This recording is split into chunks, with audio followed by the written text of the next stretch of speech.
Nunca más lo volví a tocar, nunca antes lo había tocado, pero eso sirvió para que nunca volviera a intentar hacer eso. Claro, me fracturé la mano, imagínate tan fuerte que le di.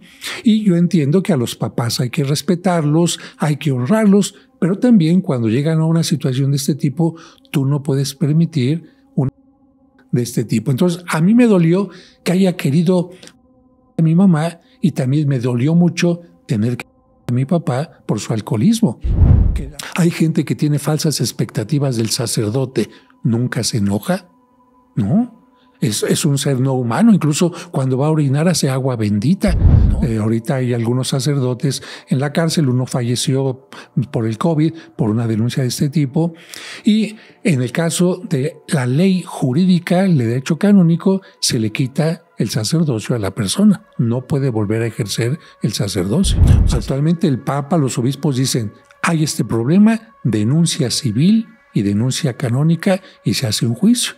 Si se comprueba que la persona realmente cometió este delito, las dos leyes con todo su peso. Y hay gente que me empieza a gritar que yo soy protector de quién sabe qué. Le digo, ¿por qué me estás atacando de esto? Yo no estoy protegiendo a nadie. Entonces, ante un problema como que quieren proyectarlo hacia cualquier sacerdote, y esto creo que no es lo correcto, ¿no? Llego a la casa, se siente un frío tremendo, y cuando voy entrando al lugar, con miedo, porque los familiares eran como 8 y apenas lograban dominar a la niña de 16, 17 años. Cuando me voy acercando, la voz, ¿y tú por qué piensas que puedes venir a sacarme? Si tú esto. O sea, ¿cómo sabía cosas que a mí me dan vergüenza, como te dan vergüenza cuando eres niño o adolescente? Eso evidentemente es para debilitarte y decir, tienes razón, como ser humano no tienes poder para sacar a un espíritu tan fuerte. ¿A partir de cuándo empezaste a sentir algo? ¿Qué puertas abriste? En el caso de ella fue el juego de la Ouija. Recuerda que puedes disfrutar de este y todos nuestros episodios en Spotify y Apple Podcast. ¿Estás listo para descubrir con nosotros historias fascinantes y sorprendentes que te harán cuestionar tu realidad? Amigos, estamos con el padre José de Jesús Aguilar y de verdad que no necesita una presentación como tal. Su trayectoria, el cargo, el cual representa muy dignamente y de forma excelente, nos ha enseñado más de la iglesia que en décadas pasadas. Ha tenido una comunicación con los jóvenes, con los niños y con los adultos de una manera muy peculiar y muy diferente a todos los sacerdotes que han existido. ¿Cómo está, padre? Muy bien, Omar, muchas gracias. Bienvenido aquí a la parroquia de San Cosme y San Damián. Gracias. Pues como lo dije en el intro y se lo comenté cuando nos conocimos, cuando nos presentamos, la forma en que usted ha llegado a la comunidad ha sido diferente. Obviamente obedece a las necesidades que tiene de otro tipo de comunicación, ya la digital, ya la televisiva, la sociedad. Pero su cargo, por lo que yo sé, es el primero en ostentarlo. O sea, no existía este cargo en la Iglesia Católica. No, encargado de radio y televisión del arzobispado no existía. Ajá. Existía un vocero que es decir, repetía las palabras del cardenal, del obispo, noticias oficiales, pero alguien que hablará desde la iglesia de temas como por ejemplo la masturbación, la Santa Muerte, la Ouija, preguntas que los jóvenes se hacen o que los adultos también se hacen, no existía. Por eso es que cuando dejé la Catedral de México, porque me tocó restaurarla hacia el año 2000, quitar pisos, quitar andamios, poner muchas cosas nuevas en la restauración, el cardenal, viendo que tenía yo mucha relación con gente de los medios, me dijo, oye, ¿por qué no te encargas en responder a preguntas, a entrevistas de radio, televisión e incluso de cine? Y así es como comenzó esta relación que muchas veces no se ve, porque a veces me ven a cuadro, como se dice, pero, por ejemplo, soy asesor también en novelas, soy acompañante también en momentos de duelo de los artistas, de los actores, en intentos de suicidio. Ahí estoy presente, aunque esto no salga a cuadro. Es un servicio, de alguna manera, a la gente que trabaja en este medio. También es pionero en los cursos de motivación, en evitar que se laceren, decirlo fuertemente, que se suicide la juventud. Fíjate que cuando estaba yo dando más, vamos a decir, reuniones con la gente, normalmente dedicaba unas 8 horas al día para recibir gente, para citas, me di cuenta de que mucha gente quería hablar con el sacerdote por 2 temas. El primero, porque tenía relaciones enfermizas de dependencia, porque no sabían decir que no, porque tenían, en síntesis, baja estima. Uh-huh. Y claro, cuando una persona tiene baja estima, va derechito al fracaso, a relaciones conflictivas y muchas cosas más. Entonces, claro, le daba el consejo a la gente: busca a alguien que te apoye, cambia tu chip mental para que se aleje el problema, si no lo vas a seguir atrayendo. Y el otro problema era porque la gente estaba enojada con Dios porque había tenido una pérdida. Se había muerto un ser querido, la pareja les había sido infiel, se quedaron sin trabajo, sufrieron una amputación de un seno y la gente: maldito Dios, estoy enojado con Dios por esto. Y entonces, a través de un acompañamiento tanatológico, porque también estudié estos elementos de psicología, la gente fue entendiendo que, pues, ¿en qué momento Dios nos prometió que no nos íbamos a morir? Claro. O que a los buenos nunca les iba a pasar nada, ¿no? Al contrario, Dios nos habla desde el principio, somos limitados, y por otra parte, de la libertad humana. Ahorita te puede querer tu pareja, pero después a lo mejor te puede cambiar por otra. No le eches la culpa a Dios de la libertad humana o de la limitación. Entonces, ante estas situaciones, decidí, en lugar de atender a, ¿qué te diré?, 20 personas a la semana, ¿qué tal que atiendo a 100, 200, 300? Y así es como comenzaron estos cursos que doy semanalmente ante 800 o 1000 personas. Wow. ¿Te imaginas dar un curso? Le cambias la vida a la gente en unas cuantas sesiones y se repiten a tal grado que mi libro sobre este tema lleva más de 2 millones de ejemplares. Wow, felicidades. Gracias. Porque, digo, una cosa es recibir un sermón y otra cosa es recibir una instrucción de parte de una persona que ha estudiado de este tipo de temas y que está no solamente en la ciencia, sino que también está en la religión, ¿no? Yo creo que ni sermones ni información valen cuando no responden a lo que la gente necesita. Claro. Tú podrás aventarte un sermón muy bonito, una información muy bonita, muy clara, contundente, pero si no es lo que la gente está buscando, no te van a hacer caso. Tú tienes que preguntarte qué es lo que la gente está esperando, qué es lo que la gente busca. Yo incluso en algunas relaciones, cuando viene la gente a sacar una cita y empiezan a quejarse de alguna cosa, yo le digo a la gente: a ver, dígame, ¿qué quiere que le haga? Que lo pobrete y que le diga: ay, pobrecita, cómo sufre usted, ay, cómo son malos los hijos. ¿O quiere que la ubique y le diga: ¿sabe qué? Usted no se haga la víctima porque usted quiere manipular a su hijo, no se haga la víctima porque usted tuvo una mala actitud y está teniendo referencias negativas y resultados negativos. Entonces, ¿qué es lo que la gente quiere?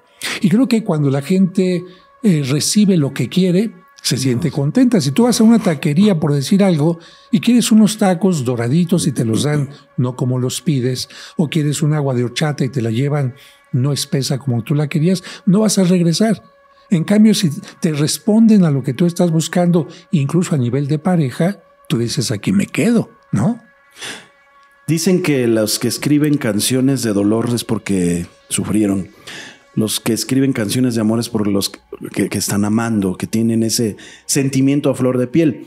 Nadie podría escribir una canción de amor si no lo ha experimentado. Claro. Usted habla mucho de esta comprensión que tiene, como le decía al principio, diferente. La visión es diferente a las necesidades que tienen los jóvenes, en especial los jóvenes, porque veo que mucho joven lo sigue. ¿Usted sufrió de joven dependencia, sufrió algún tipo de abuso psicológico? ¿O por qué se dio cuenta? ¿Por qué no sacerdotes antes se dieron cuenta de esto hasta usted, padre? Yo creo que todo el mundo se da cuenta. Dime qué persona en la vida no sufre. Sí, o todos. sufren porque son demasiado consentidos y de repente no les consienten algo, o sufren porque han venido de una familia con limitaciones, o sufren porque no son las cosas como quisieran. Yo creo que todos sufrimos. Lo importante es aprender de ese sufrimiento. Mira, algunos se quejan de tener una familia muy numerosa. En mi familia fuimos ocho hijos, donde pues a veces las limitaciones eran evidentes, ¿no? Ser el del medio, el quinto, pues a veces los grandes se aprovechan de ti, los más chicos, ay, ¿por qué le pegas a tu hermanito?, etcétera. Pero yo creo que no, yo creo que aprendí. Quizás de lo único que haya sufrido un poco más no fue por alimentos, porque aunque fueron sencillos, uno los agradece. Fueron especialmente tener un papá que en un momento de la vida tuvo un problema de alcoholismo. Fuerte. Eso fue. Y esto me hizo incluso reaccionar en un momento, ya por ahí de los 18 años, violentamente contra él. Es decir, llega un momento en que también tu mente te dice, no puedes permitir esto. Si el otro quiere estar en su problema, porque el alcoholismo es un problema de la otra persona y tú no se lo puedes resolver, sea su esposa o su hijo, si tienes que ponerle un alto. Y en una ocasión, en esa edad, cuando mi papá llegó, quiso a mi mamá, y en ese momento sí yo dije, ¿sabes qué? Y me fui y le di un, como se dice popularmente, que lo tiré al piso. Nunca más lo volví a tocar, nunca antes lo había tocado, pero eso sirvió para que nunca volviera a intentar hacer eso. Claro, me fracturé la mano, imagínate tan fuerte que le di. Y yo entiendo que a los papás hay que respetarlos, hay que honrarlos, pero también cuando llegan a una situación de este tipo, tú no puedes permitir una de este tipo. Entonces, a mí me dolió que haya querido a mi mamá y también me dolió mucho tener que a mi papá por su alcoholismo. Qué lástima que un golpe de este tipo le haya tenido que ayudar a entender las cosas y no muchas palabras. Por eso yo entiendo que también a veces de los golpes fuertes de la vida se aprende. Yo creo que por eso también no, como dirían nuestros abuelos, no solapan, ¿no? O sea, les hace ver que no es la persona que sufre más en el mundo la que se acerca con usted. Porque yo creo que también mucho del problema es lo que comentaba. Yo soy el que sufro más, yo soy el que tengo más problemas. Y empezamos a echar culpas por todos lados. En sus cursos, de las personas que han tomado cursos, he tenido yo contacto con ellos. Por eso también mucho habíamos buscado acercamiento. Desgraciadamente no había tenido la oportunidad, hasta ahorita que le agradezco. Pero ellos lo toman a usted también como un ejemplo de amor. Y eso me llamó mucho la atención. Porque si bien los sacerdotes practican el celibato, dicen que usted es muy amoroso y a pesar de toda esa dureza, esa rigidez con la que usted entabla ese tipo de motivación, porque dicen que suave no es, ¿eh? O sea, que las personas que vengan con usted no van a encontrar al sacerdote que los va a apapachar, no, sino que les va a decir sus verdades y les va a decir cómo solucionar o cómo poder sobresalir. Mira, te tengo que decir que es de acuerdo a cada situación, porque hay gente que sí viene muy dolida y lo primero que tienes que hacer es escucharla. Okay. Mucha gente no tiene quien la escuche, ni los hijos, ni el esposo, nadie, ni en el trabajo. Entonces muchas veces sí tienes que escuchar primero. Si alguien viene sin querer aprender la lección, entonces sí tienes que ponerte un poco duro, un poco rígido. Y también porque de repente hay situaciones en las que, imagínate, personas a las que nunca las han tratado bien, nunca les han dado una palabra de aliento, nunca han escuchado una voz amable.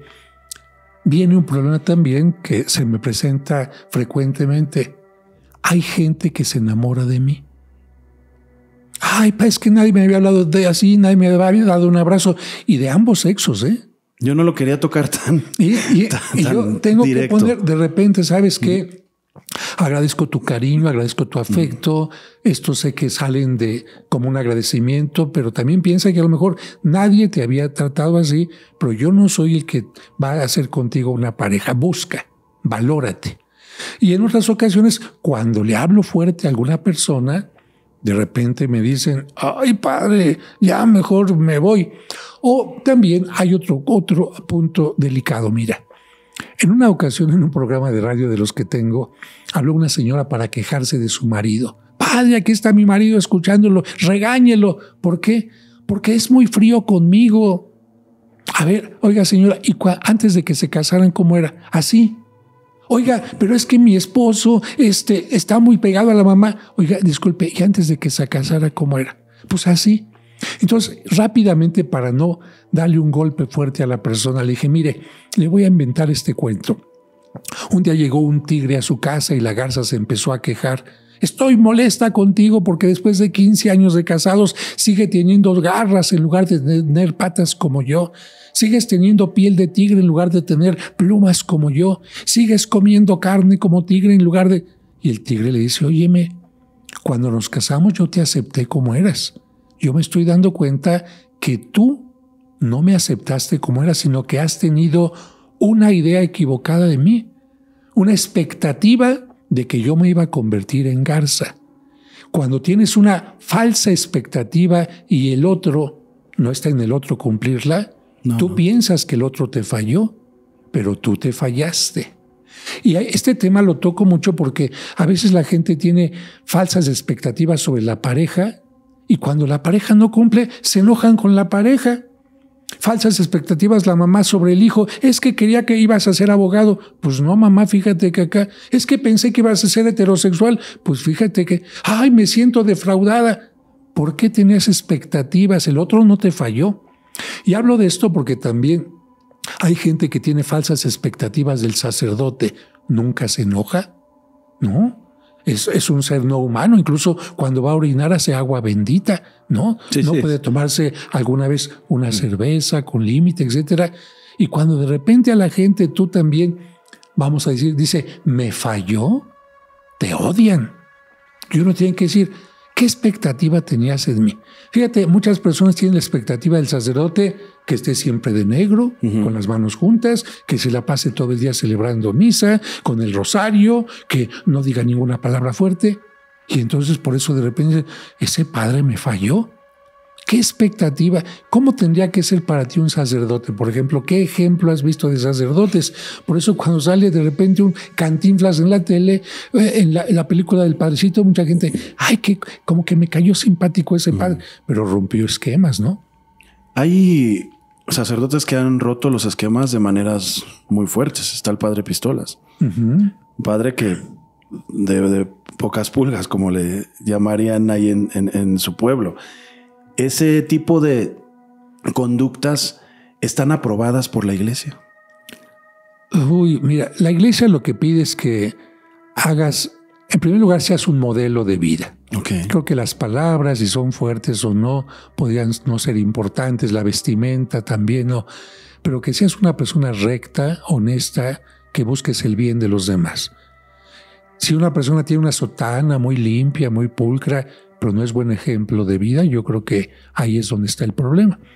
Si en la comunidad quieren al padre Pistolas así es como es, porque a lo mejor en la comunidad son mal hablados. Sí, bueno, claro. Pues entonces, si en la comunidad acostumbran ese tipo de cosas, bueno, quizás si a ese padre Pistolas lo pones a lo mejor en una zona de Polanco o una zona, creo que cambiará. Si lo pones en Iztapalapa, a lo mejor no tanto. Cada lugar requiere en que el sacerdote se adapte. Yo creo que más que la comunidad al sacerdote, que el sacerdote se adapte a la comunidad. Quiero hacerle unas preguntas fuertes. Yo sé que usted es una persona que es muy transparente. Eso me gusta. Muy abierto. Dice las cosas como son. Hay crisis en la iglesia.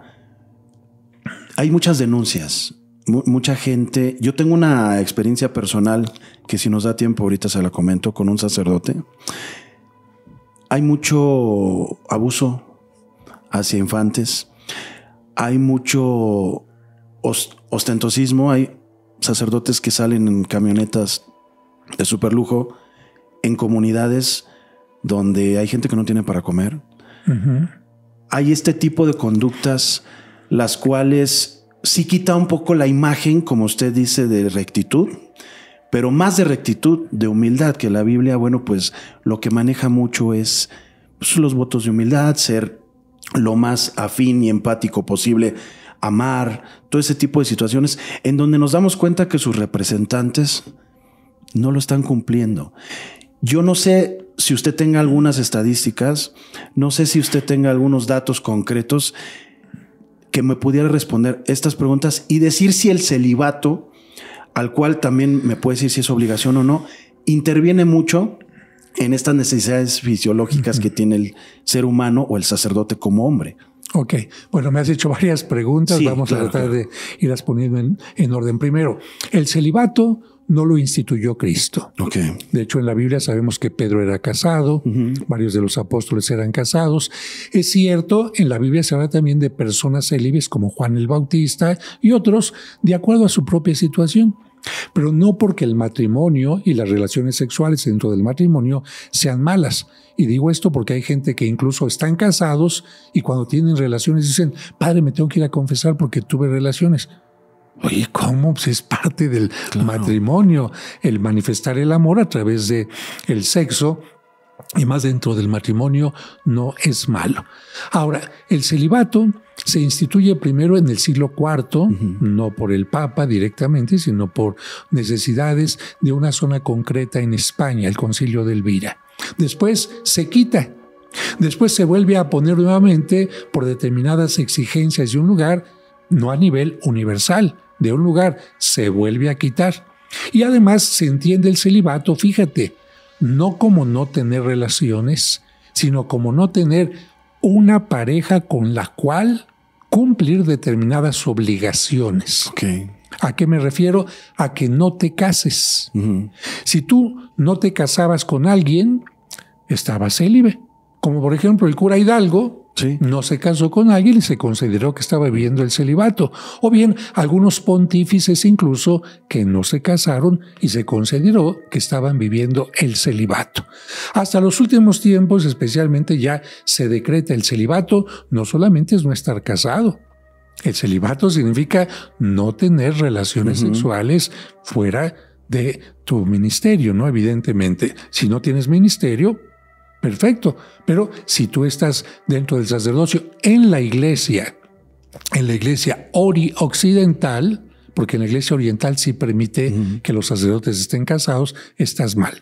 Ahora, decirte que el celibato es ocasión de que alguien cometa abusos sería como decirte que el matrimonio sería impedimento para que alguien tenga adulterio u otra pareja. No porque seas casado, ya por eso no vas a andar de ojo alegre, y no porque se quite el celibato o no tengas el celibato, ya vas a tener problemas o no problemas de abuso. Te pongo un ejemplo con el más fuerte, más dramático y más dañino caso, que fue el padre Maciel.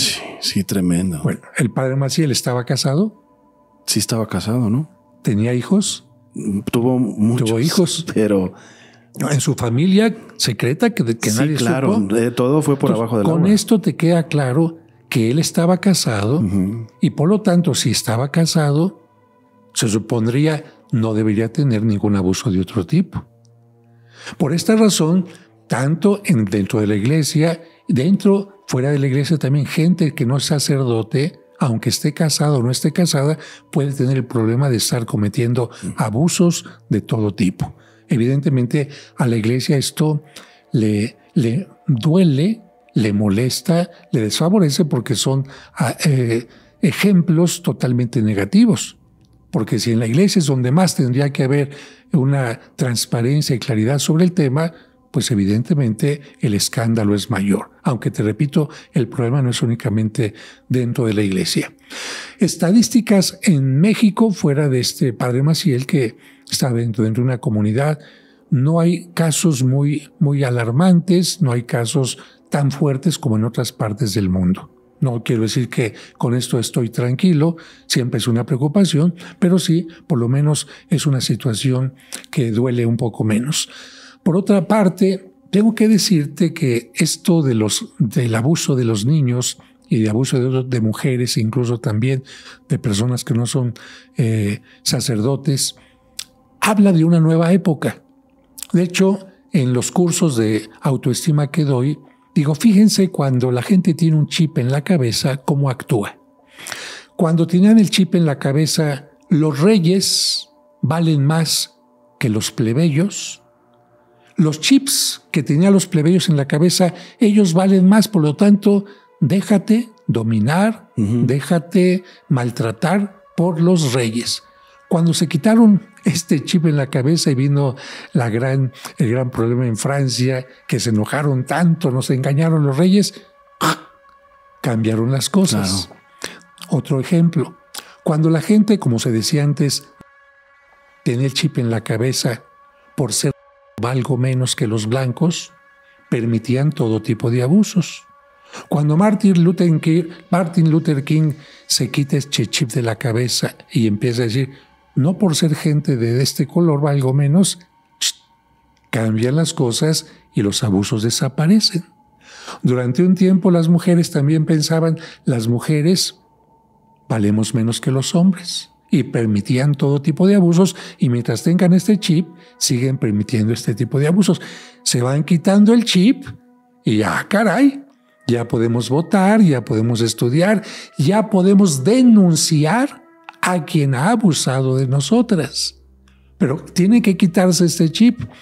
Durante un tiempo también los niños pensaban, los niños no valemos, tenemos que hacer todo lo que digan los adultos.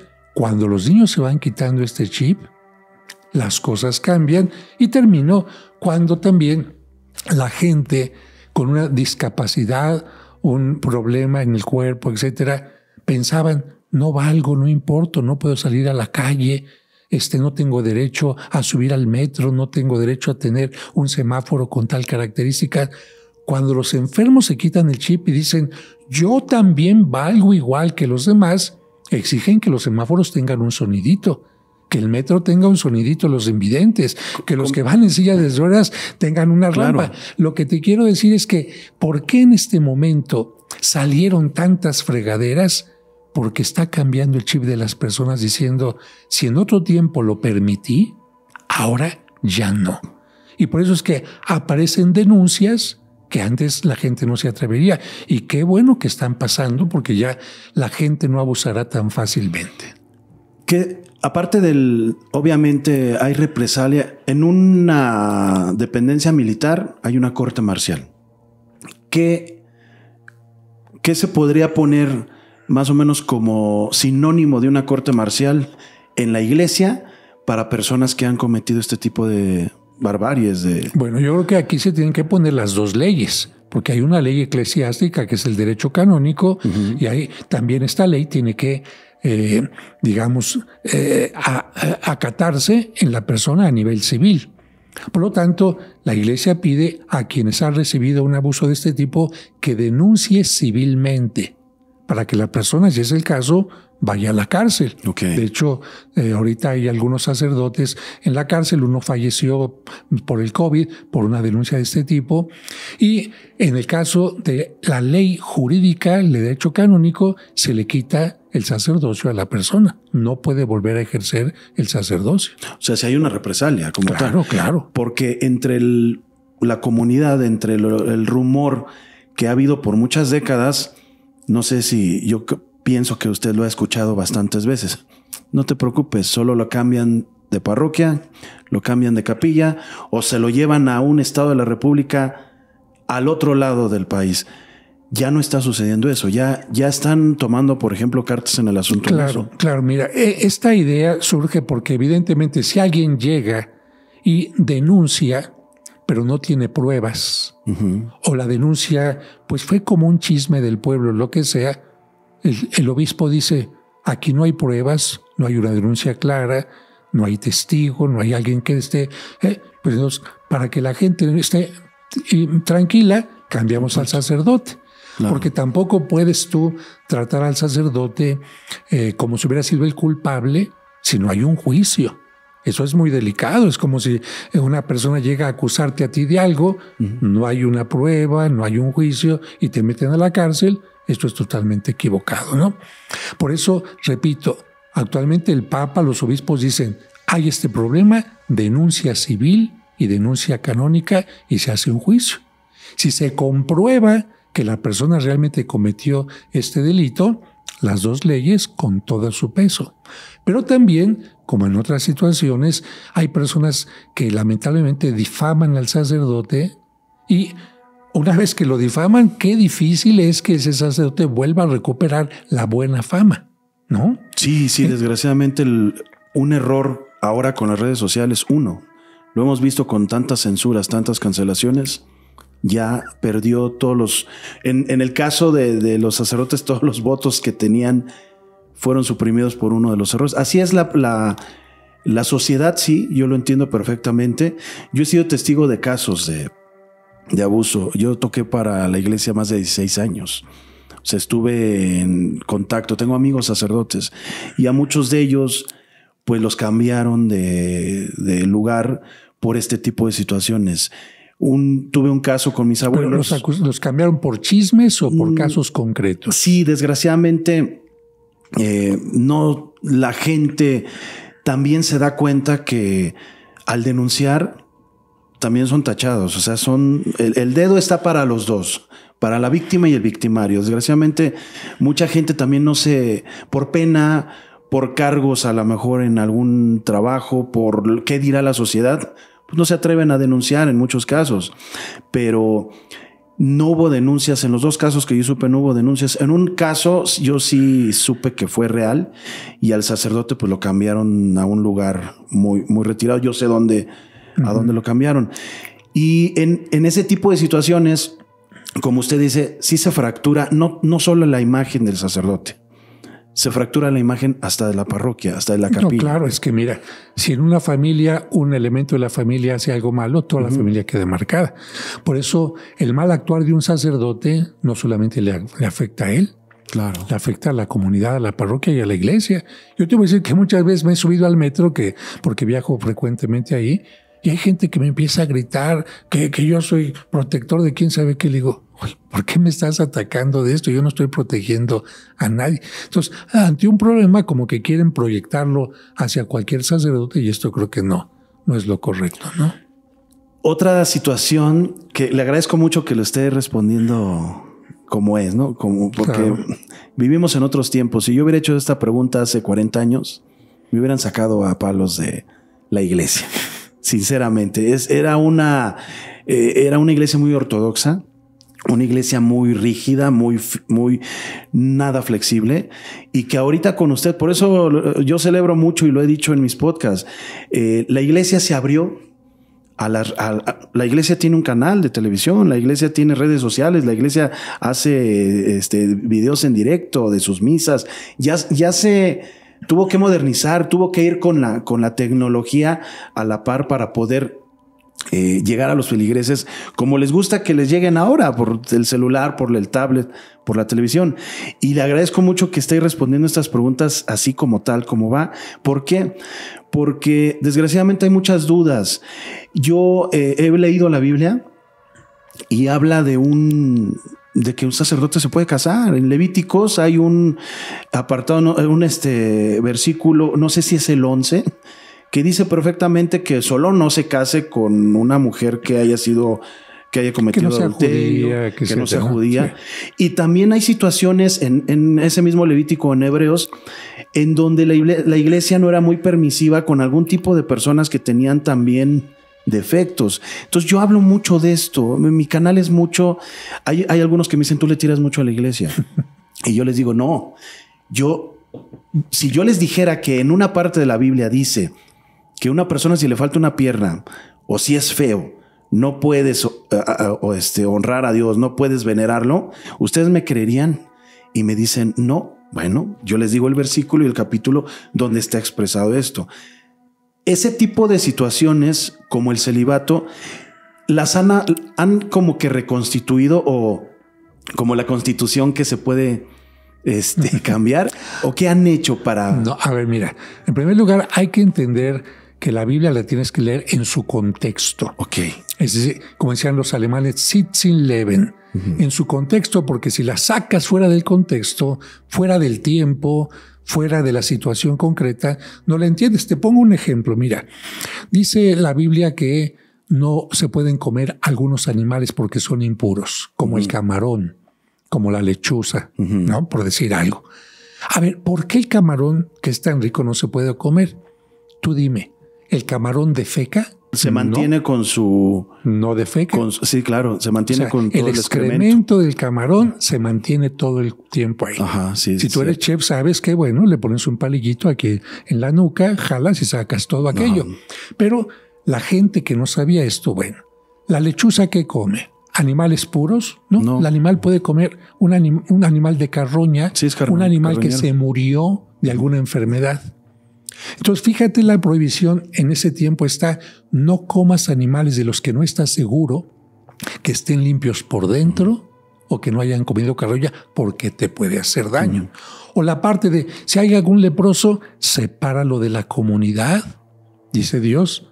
¿Por qué? ¿Cuál sería la cuestión lógica? No, pues el contacto. Para que contagio. No. Exactamente. Claro. Entonces, no es que Dios te diga hay animales malos o que te diga el leproso es malo.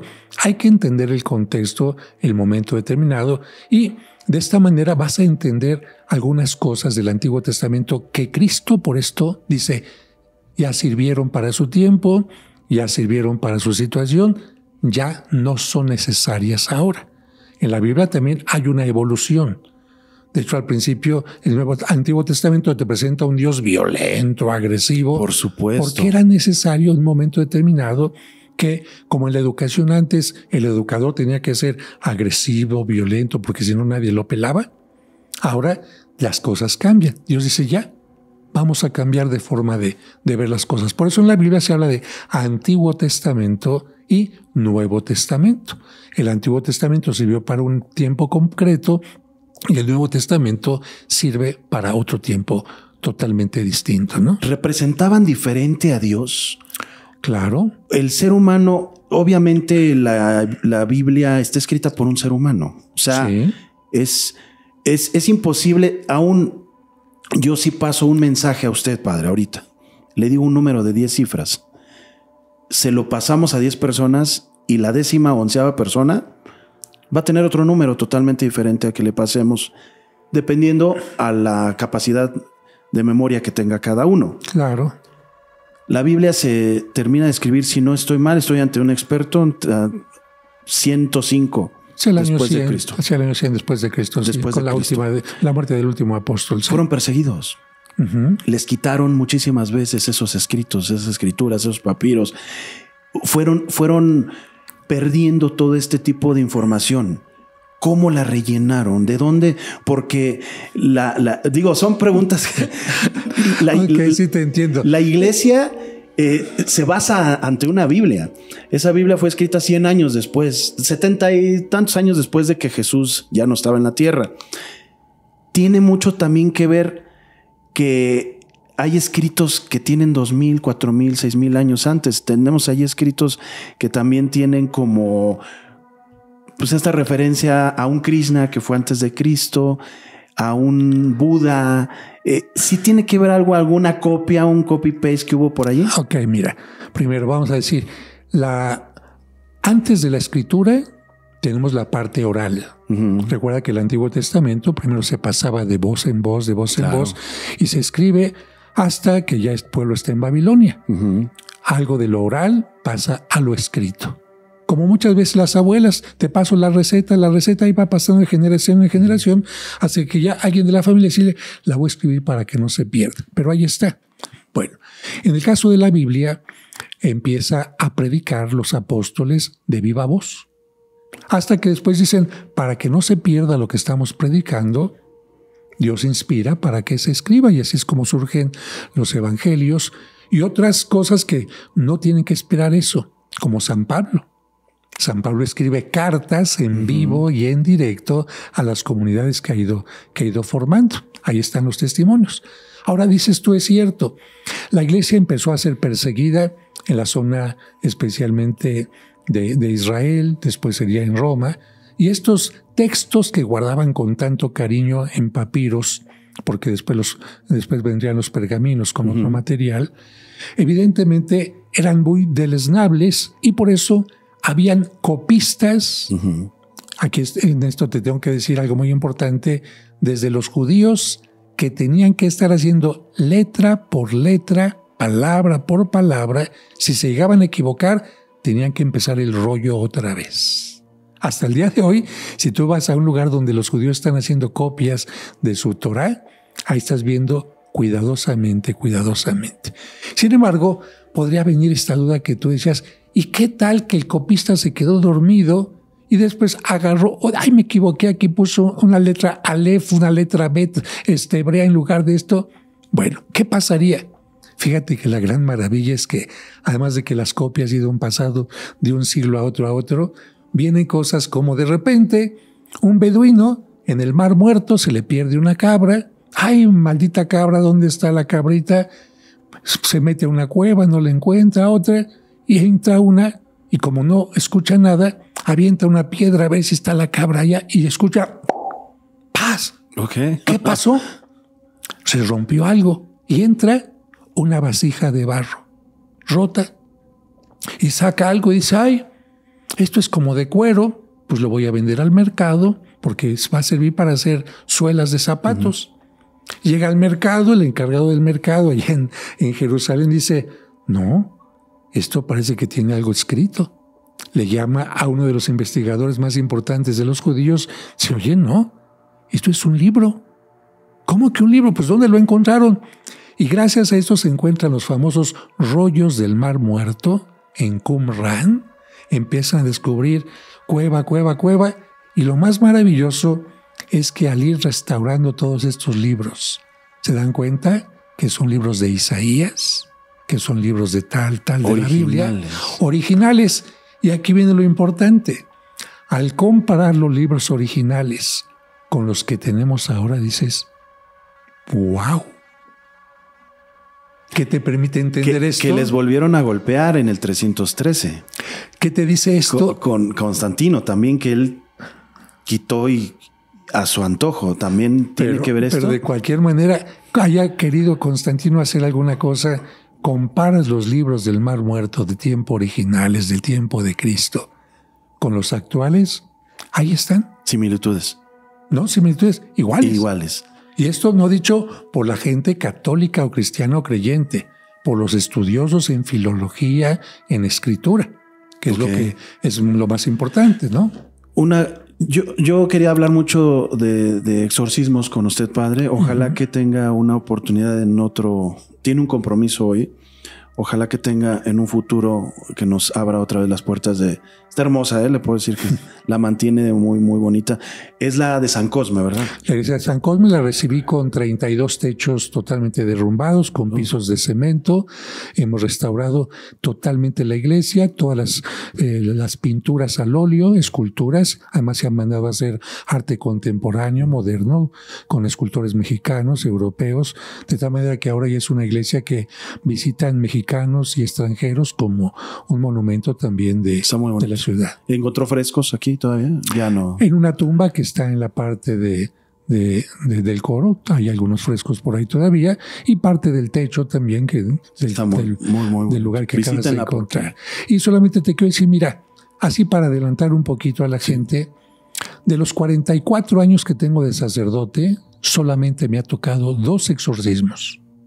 Uno cuando acababa de llegar de Roma hacia 1985.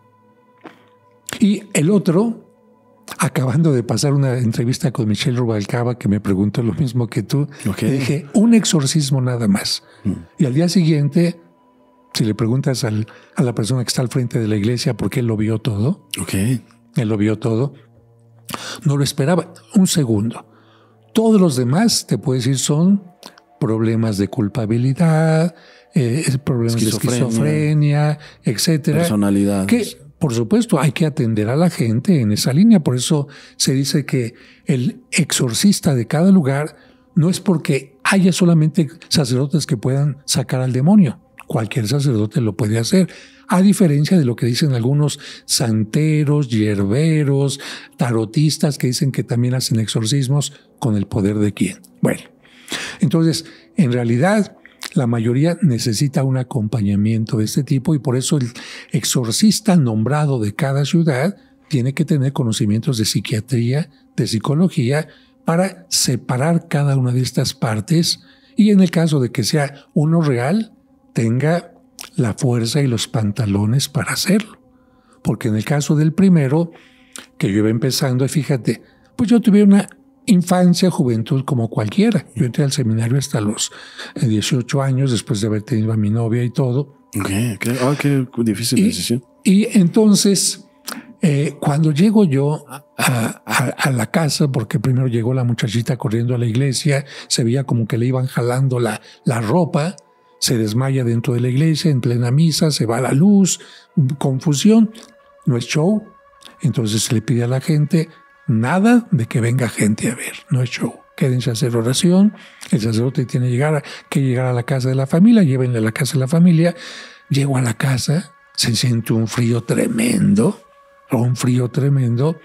y cuando voy entrando al lugar, con miedo, porque los familiares eran como 8 y apenas lograban dominar a la niña de 16, 17 años, cuando me voy acercando, la voz, ¿y tú por qué piensas que puedes venir a sacarme? Si tú esto. O sea, ¿cómo sabía cosas que a mí me dan vergüenza, como te dan vergüenza cuando eres niño o adolescente? Eso evidentemente es para debilitarte y decir, tienes razón, como ser humano no tienes poder para sacar a un espíritu tan fuerte. Y ahí te tiene que caer en la mente, es que no soy yo el que te vengo a sacar por mi poder.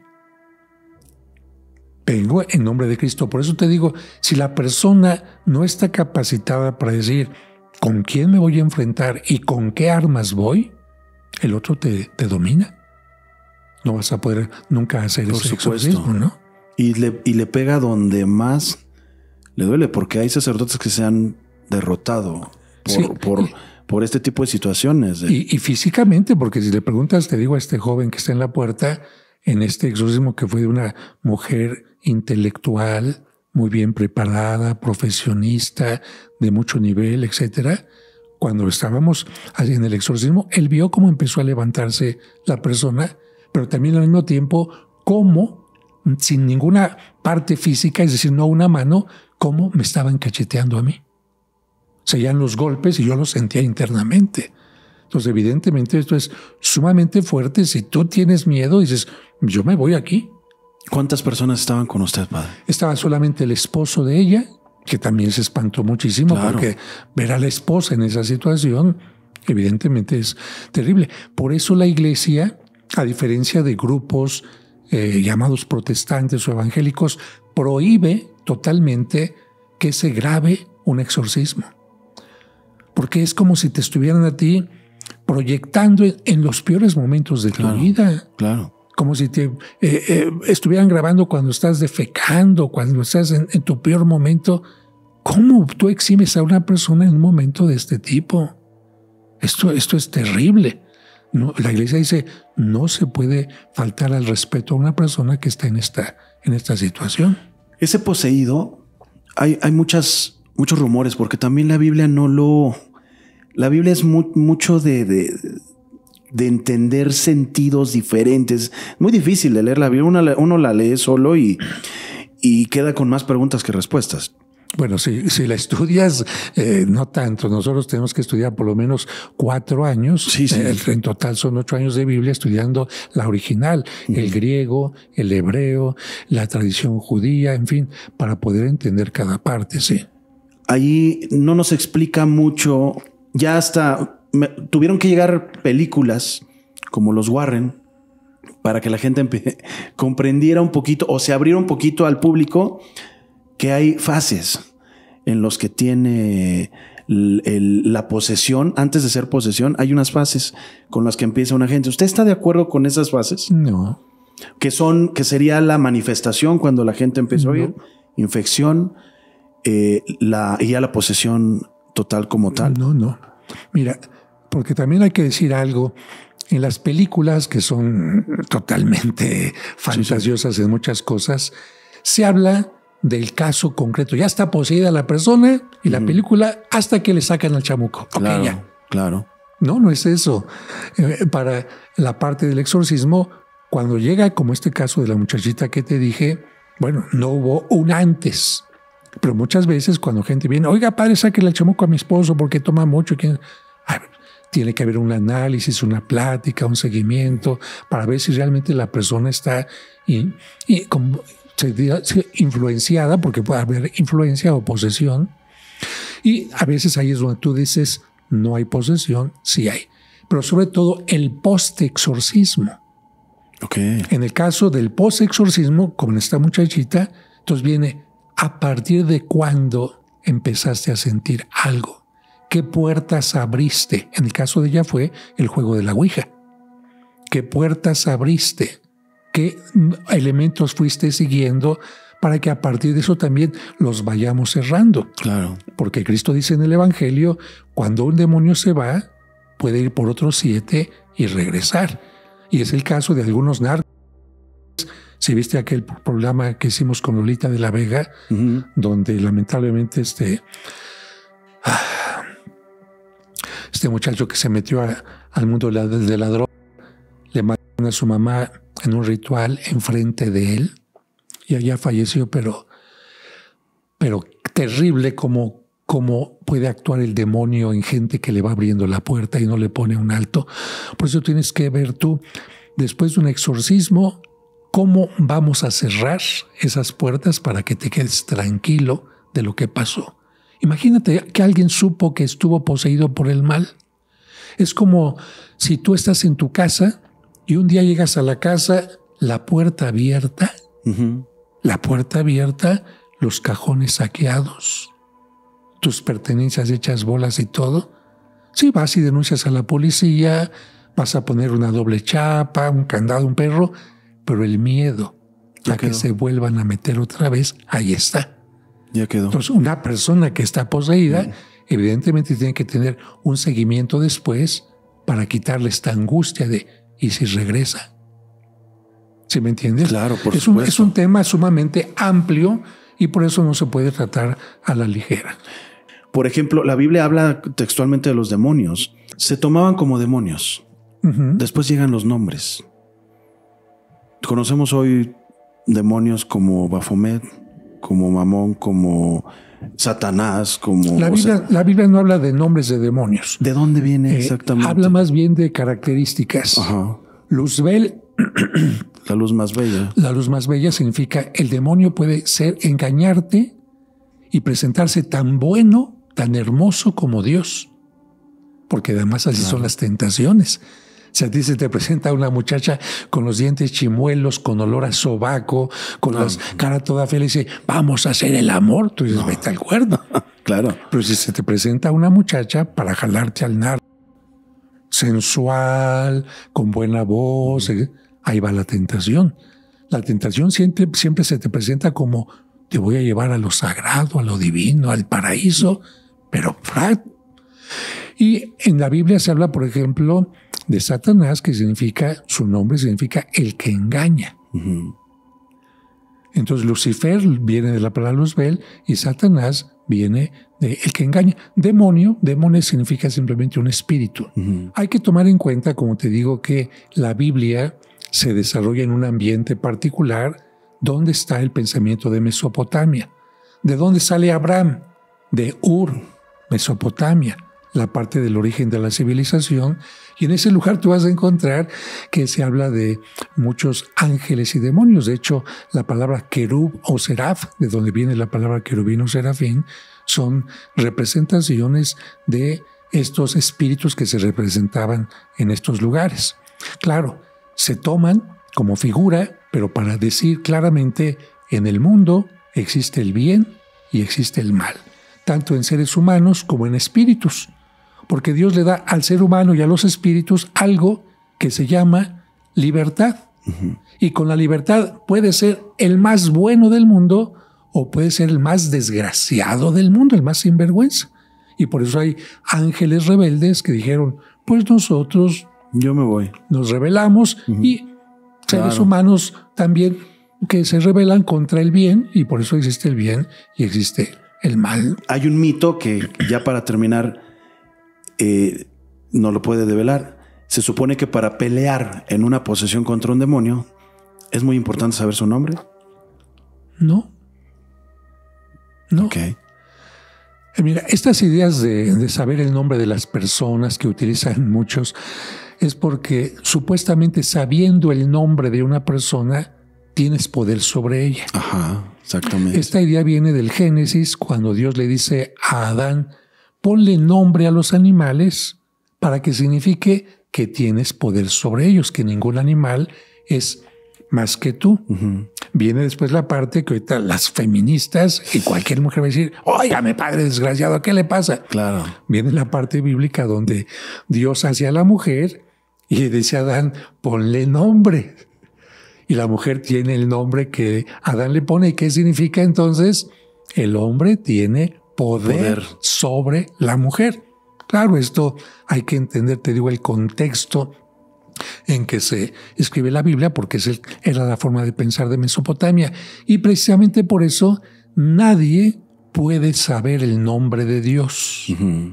Porque si alguien sabe el nombre de Dios, tiene poder sobre él. Por eso en el Antiguo Testamento nunca se escribía el nombre de Dios, que se escribía YHWH.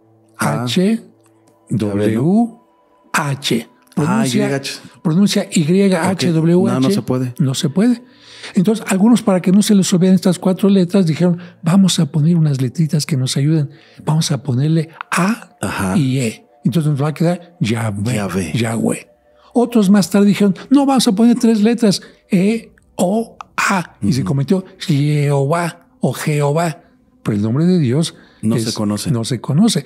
Y cuando a Cristo le preguntan cómo se llama Dios, dice, ¿para qué se preguntan el nombre? Es mejor la relación con Dios. Y Cristo dice, díganle Padre, Abba. ¿De qué importa un nombre? Lo que importa es el Abad, que sería el encargado. Abba, no, Abba significa papá. Papá, ok. En arameo. O sea que, por ejemplo, Schulenberg era papá de la Basílica de Guadalupe. Mira, sí tiene relación. Abba sin la D, es en hebreo. Abba. Abad se deriva de esta misma palabra cuando en una comunidad religiosa, al fundador, al que está al frente, dicen, ¿quién es el fundador de esta comunidad? Pues el abad.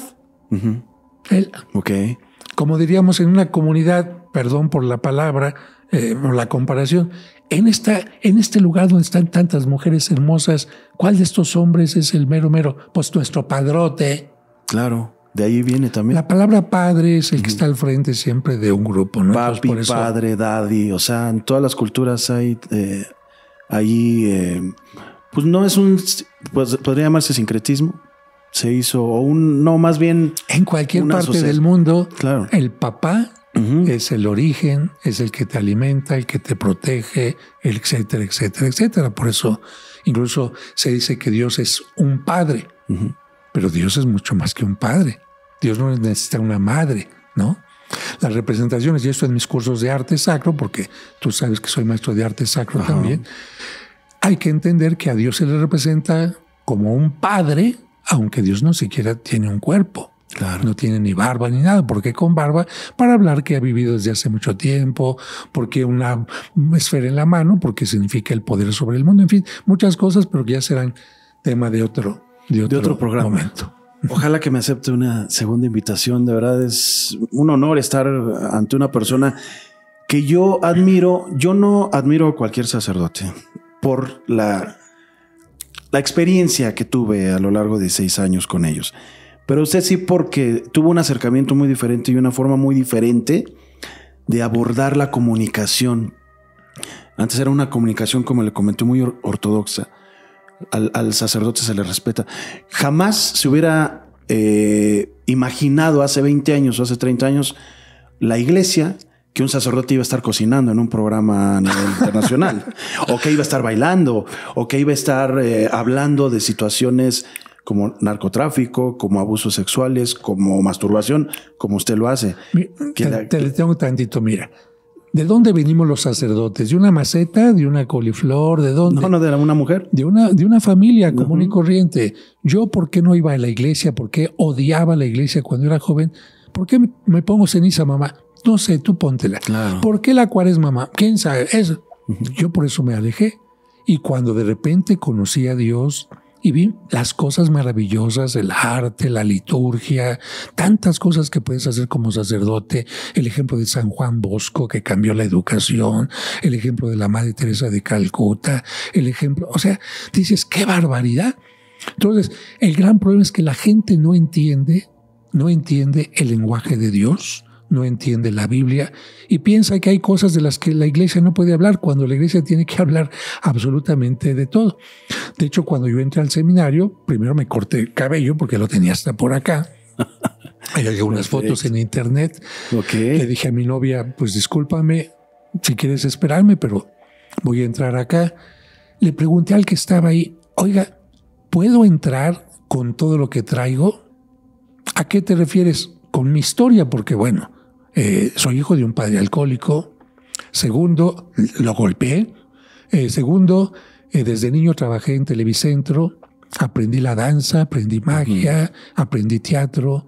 Esto, me gusta ser creativo. Claro, eso que tienes lo vas a ocupar para tu sacerdocio. Entonces, desde entonces he ocupado esto, por eso he escrito guiones para películas, he escrito para novelas, he sido productor de teatro, he ganado varios premios de periodismo, etc. Aquí en este caso yo te digo, si una persona en la carrera que sea quiere ser la mejor persona de la carrera, que sea ella misma, que no se limite, que no siga estándares. Es que los demás ya hicieron eso y tú no eres ellos. Fíjate que a propósito de eso, aquí tenía esto porque lo estaba arreglando. Mi mamá guardó este primer zapatito que utilicé. Y a veces le digo a la gente, cuando nacemos no sabemos por dónde va a transitar nuestra vida. Hay algunas cosas por las que la vida te va a llevar, aunque tú no quieras. Claro. ¿No? Como por ejemplo el COVID, no queríamos que nos llevara por ahí. Pero en la vida, nosotros con las actitudes que tengamos, vamos a decir cómo nos queremos sentir ante esos momentos difíciles, cómo queremos aprovechar las bendiciones, las oportunidades, y eso está en nuestras manos.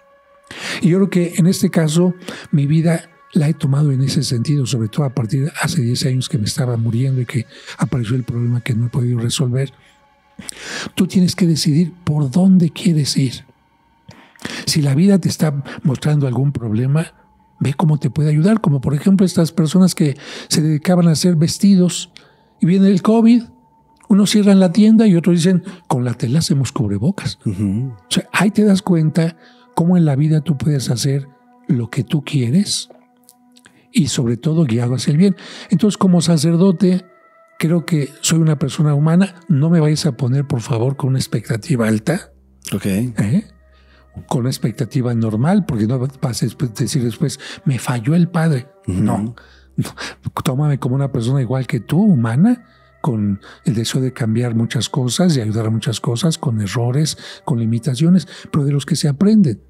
No hay por qué avergonzarse, nada más se avergüenza uno, pero aprende de los errores. Y yo te agradezco esta entrevista y espero que por lo menos te ayude en algo de lo tanto que se puede aprender. No, al contrario, le agradezco mucho, padre, que nos haya dado la oportunidad de conocer el punto de vista de un padre que voy a llamarlo un padre moderno. Un padre moderno, porque eso nos ha mostrado más acercamiento, más entendimiento, y con lo que está dando los cursos en la parroquia de San Cosme, creo que son todos los sábados. Todos los domingos, de 4 a 6 de la tarde, son gratuitos. Hay que llegar solamente, no hay que inscribirse, pero sí con tiempo, porque llegan entre 800 y 1000 personas. Cada curso tiene una duración de 6, 7 u 8, de acuerdo a la gente que venga, porque a veces paso a que den algún testimonio de cómo cambiaron, y termina el de autoestima, comienza el de tanatología, etc. Vamos frecuentes. Y en mi canal tengo el curso de Biblia, el curso de cómo aprender las preocupaciones, el curso de estos que te estoy diciendo, el curso de Biblia, el curso de arte sacro, o sea, varios cursos que pueden seguir en forma gratuita. Estén pendientes todos los domingos de 4 y 6. 4 a 6 de la tarde. 4 a 6 de la tarde, vénganse a las 3 para que agarren buen lugar. Muchas gracias, padre. Y ustedes, yo creo que les va a interesar mucho. Si llegaron hasta el final, les agradezco. Estuvimos con una persona que a mí me ha llamado mucho la atención, esa forma de acercarse a nosotros y a no tan mayores ya como yo, porque hay muchos jóvenes que ya sienten que una persona de 45 años ya es muy mayor. No, todavía no, pero bueno, para ustedes de 15, 12, 17 años, gracias por haber llegado hasta esta time de la entrevista, y espero que hayan aprendido algo, porque yo sí aprendí algo del Padre José de Jesús. Muchas gracias a todos ustedes. Chao.